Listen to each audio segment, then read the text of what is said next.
Wewe kwa nini useme pesa? Mapenzi wewe vipi? Hayapo katika sehemu ambavyo vitu ambavyo vinakupa furaha, mapenzi. Kitu gani ambacho ukikipata kinaweza kikakupatia furaha? Mimi mwanangu hela. Yaani hela ndio kipo juu zaidi. Vitu vyote hela ndio kipo juu. Wewe ukipata pesa kiasi gani ndio kinaweza kukupatia furaha?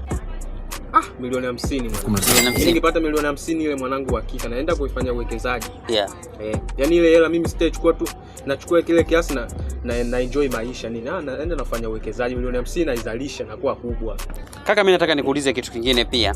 Hapo wakati tunazungumzia issue za furaha, wewe kwa nini useme pesa? Mapenzi wewe vipi? Hayapo katika sehemu ambavyo vitu ambavyo vinakupa furaha, mapenzi.